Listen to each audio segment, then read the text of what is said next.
Hello, welcome back to our MOOC on Health and Wellness. This is the fourth and final module of the MOOC. After examining the quality of life and positive aging, we find we also have to understand the quality of death. In this module, we will talk about the essence of achieving a good life and death positively. Previously, we introduced the concept of optimum health and quality of life. You may have a general idea about how to achieve wellness. We discussed both personal and societal role in health issues to see the interaction between citizen and the government.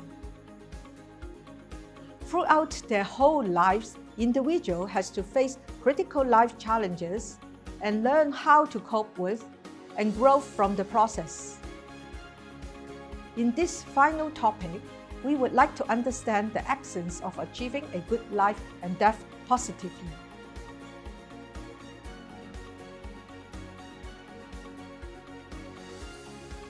When talking about health and wellness, we always evaluate our physical condition, or we check our psychological state and what kind of emotions we are experiencing. However, we sometimes neglect the spiritual power and the meaning of life. Those always stay inside our mind. Harry Moody said, "Awareness of a meaning that transcended individual life is a universal human quality. Transcendence and the search for meaning were what make us human." This sentence encourages us to look deep into what our meaning of life is. Meaning of life refers to the worldviews and the personal internal model, such as his or her moral development, values, and faith. Having purpose and meaning in life is quite essential for human beings. It contributes to optimal human development through improved resiliency, increased levels of happiness, and human flourishing. When studying the meaning systems, we need to look beyond the observable behavior, which may go beyond the standardized questionnaire techniques. Open-ended interview techniques or individual case studies are also adopted. Recently, it is found that spirituality can influence the individual's perception of the meaning of life. Spirituality helps us experience inner peace and unify interconnectedness with a higher power that provides meaning and purpose in life. It also contributes to positive health outcomes. It gives supportive strength to us to face the challenges in life. Furthermore, spirituality increases people's happiness, excitement with life, self-esteem, and optimism. In Hong Kong, most of us are familiar with the Lion Rock spirit. It is believed to be the core values that are inherited by Hong Kong people from generations to generations.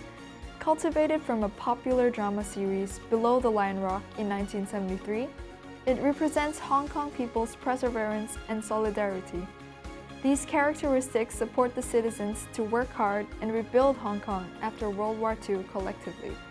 Nowadays, the rise of modernized Lion Rock spirit expresses socio-political aspirations of Hong Kong people for democracy, social equality, and justice.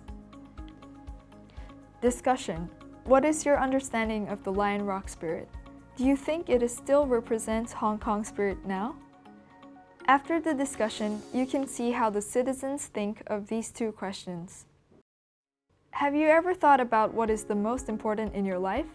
How do these elements consist of your meaning of life? Kohlberg considered that the items were not stably crucial to an individual at all times. Instead, it evolves and changes over different life stages. The belief behind determines how people think about what is right and wrong.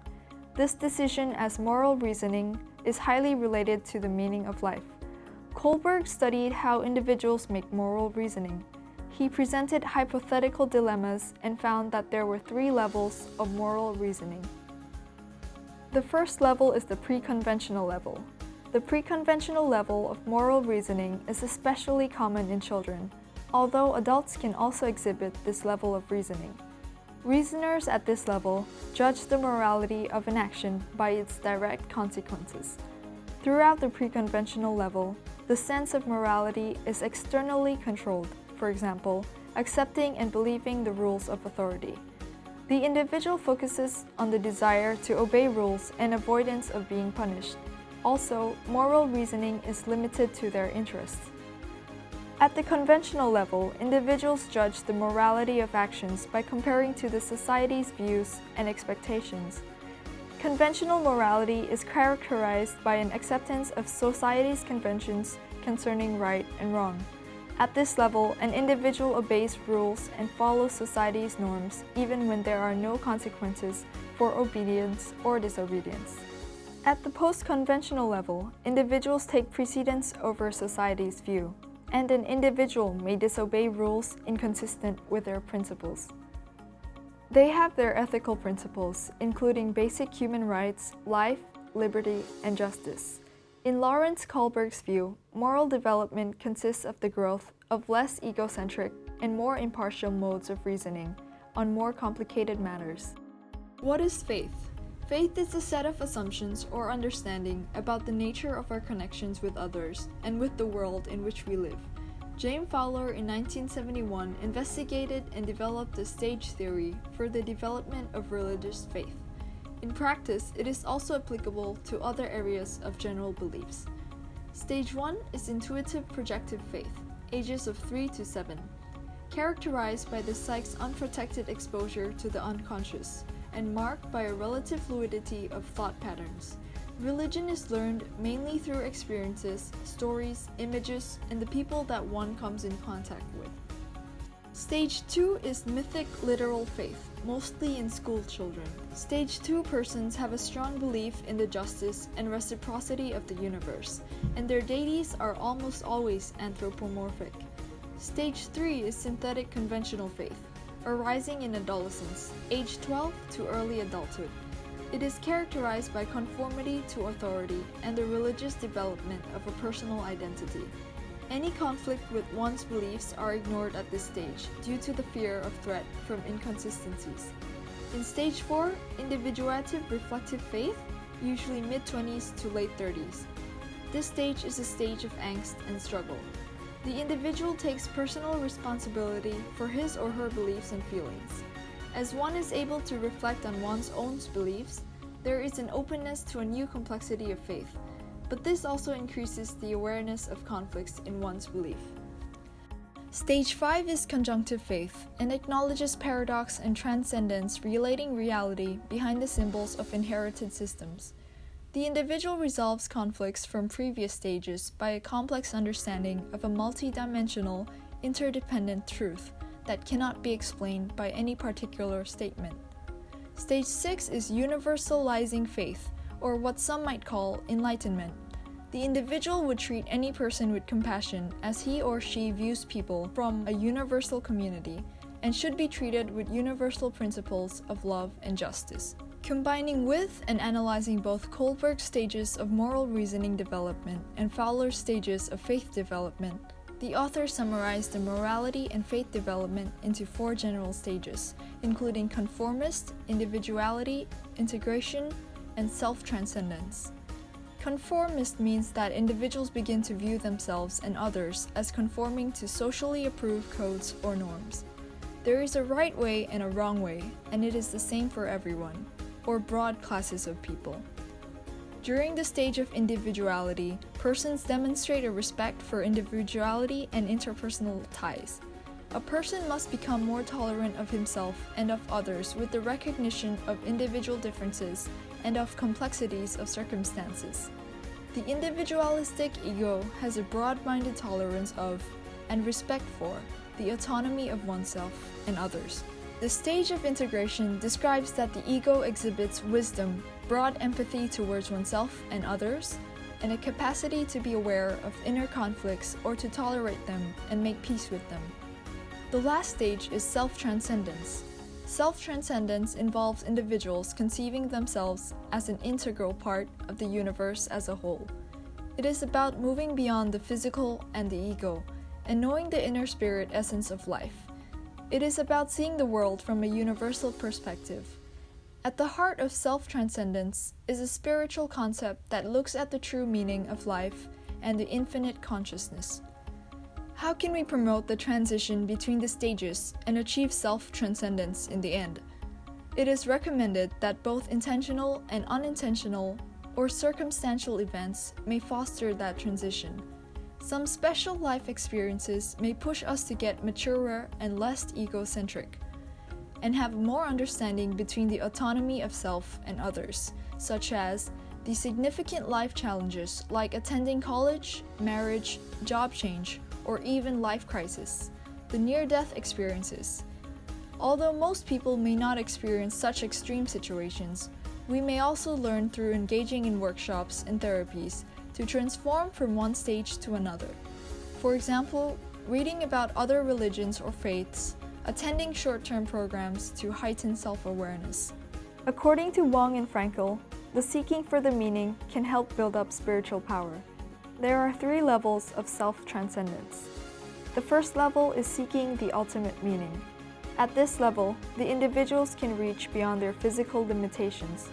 They can still live with dignity and maintain an attitude of freedom and responsibility for their happiness. The second level is seeking situational meaning. We can discover the meaning potential of each situation and reach beyond our mental and situational constraints and connect with our spiritual values. We need to relate to our immediate experience in an open, curious, and responsible way and ask, what is the right thing to do? The last level is seeking one's calling. A sense of calling straddles between ultimate meaning and situational meaning. We may reach beyond self-actualization and pursue a higher purpose for the greater good. For example, a person may have the desire to serve the poor and disadvantaged.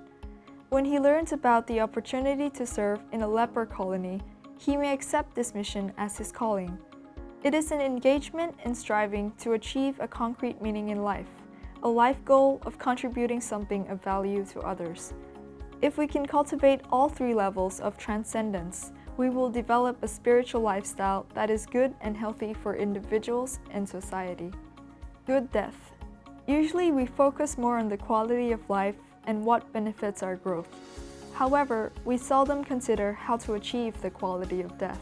So what does it mean to have a good death? Good death is referred to helping the patients who are dying and their bereaved families. Reconstructing the meaning of death as good is an essential way of coping. Different cultures construct different definitions of good death. For example, in the Western context, good death includes 3 themes across all stakeholders, like the patient, family, and healthcare providers. A literature search found that the individual in English-speaking countries consider, first, treatment preference for the dying process were most important. Second, pain-free status, and third, emotional well-being. These thoughts emphasize on individual happiness. While in Hong Kong, a good death is not purely a personal matter, but also relevant to spiritual power and social relationships. Chan and her colleagues in 2006 found that good death covers many perspectives. From the perspective of terminally ill patients, good death is, first, to be aware of dying. Second, maintaining hope. Third, free from pain and suffering. Fourth, experiencing personal control. Fifth, maintaining social relationships. Sixth, preparing to depart. And seventh, accepting the timing of one's death. From the perspective of bereaved persons, the family has a core position in the definition of the good death.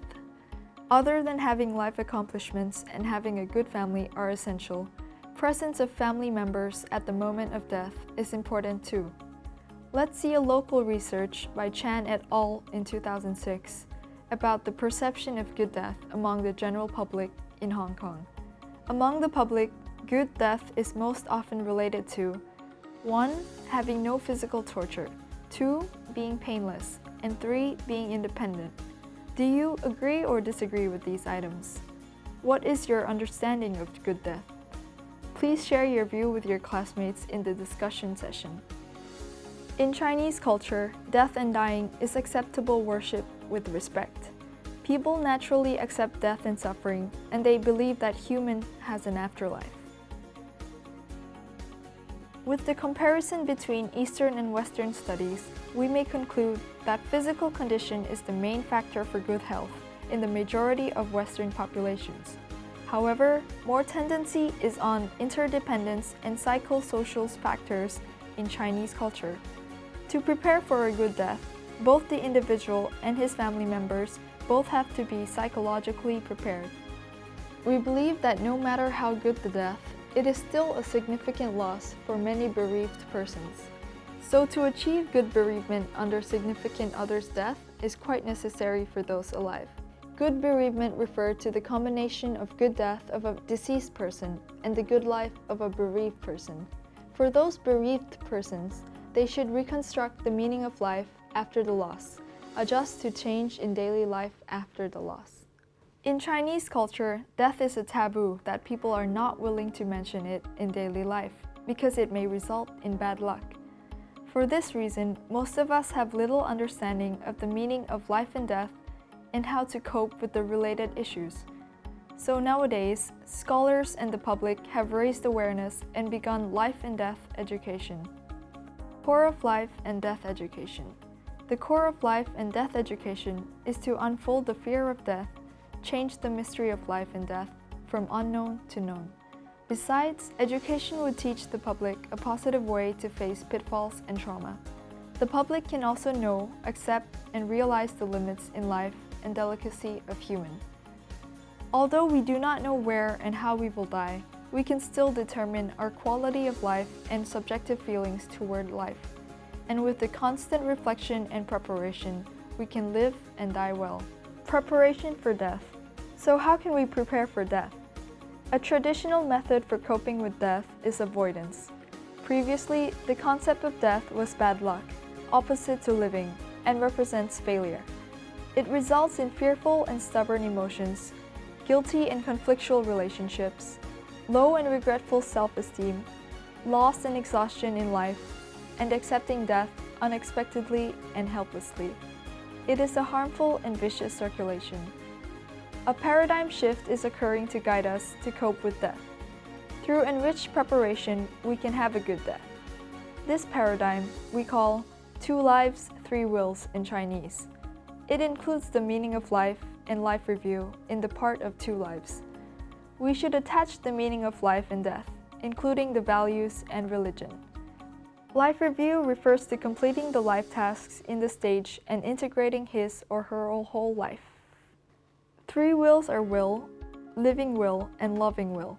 Wills are the arrangement and distribution of heritage and hangovers, organ donation, and funeral. The living will is that the individual can predict and decide their deathbed healthcare, including the treatment plan and healthcare agency. The last one is loving will. It is the emotional communication with the family and friends, treasuring the remaining time they spend together and spreading the motto and wisdom of life. This concept suggests that we should reconstruct the meaning of death, accepting it as a terminal station of the life journey. Coping methods can include life reviews and reconciliation. This coping method can allow peaceful and gratitude emotions, cherish and connected relationships, and appreciated self, allow life to continue to be enjoyable, and acceptance of death. Some of us have to work with people that are impending death. What can we do for these kind of people? And how can we impend the death properly? Death and its related incidents are highly fear-provoking, such as sudden death during the surgery, the uncertainty, and the loss. One of the greatest fears is being left alone and abandoned. Social isolation and loneliness are indeed significant problems. After we understand the fear of death, we should learn more about the reaction to impending death. Kubler found that there were 5 stages of dying. Initially, many people attempt to deny the fact that they have learned or to deny the meaning of those facts. A patient may be told that he is suffering a significantly severe illness. He felt shocked at the very beginning, but later on, he or she may ask the doctor when it will be possible to leave the hospital and go back to work.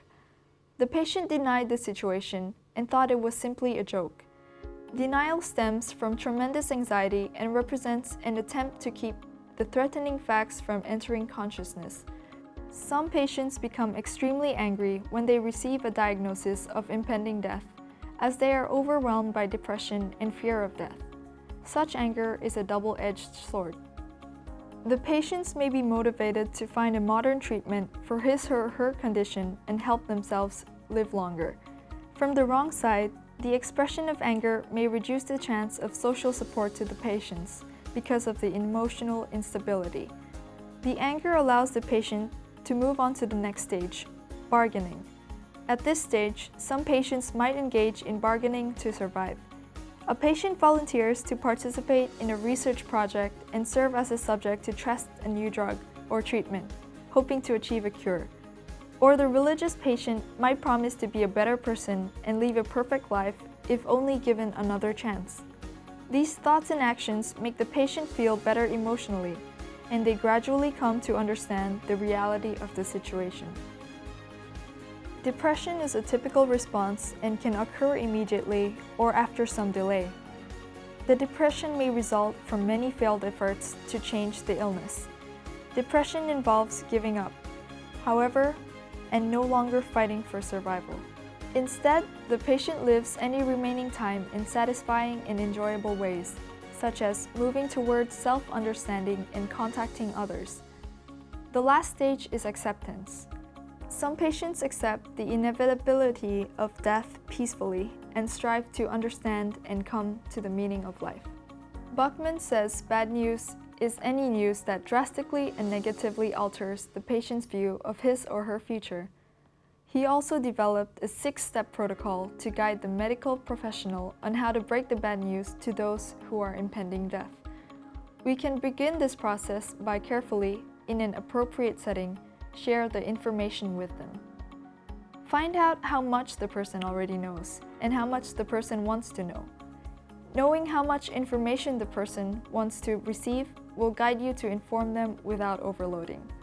This action provides the patients and their caregivers a sense of some control. It is quite challenging to believe the information totally when the bad news is happening. We need to respond to the person's feelings appropriately.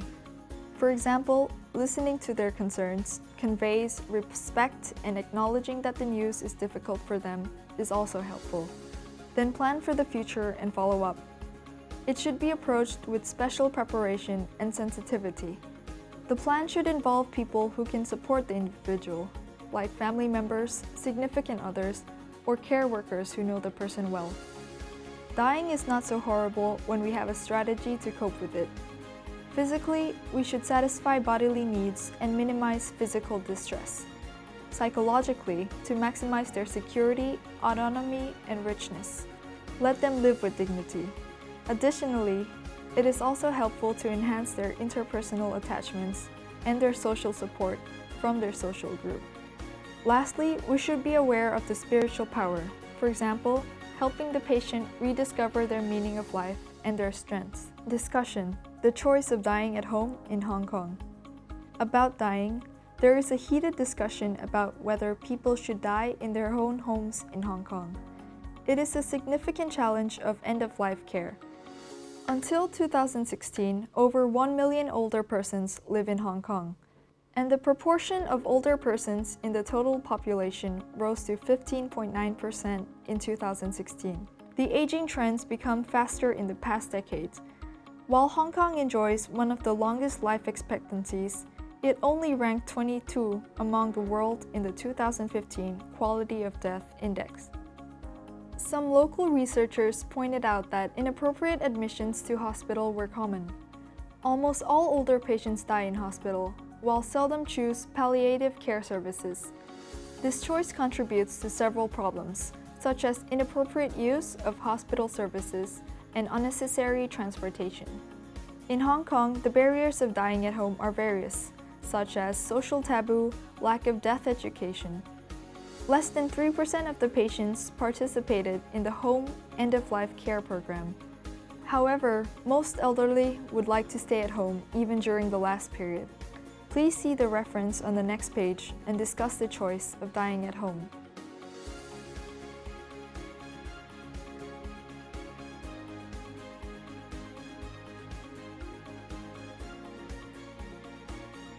In conclusion, we learn what may be meaningful in life through different life stages in testifying our moral reasoning and faith, and how this element contributes to our well-being.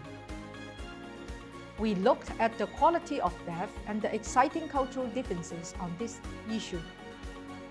Life and death education could help us cherish what we have now and be braver to face the pitfalls and challenges in daily life or even death. I hope you have a better understanding of health and wellness through our class. Bye-bye.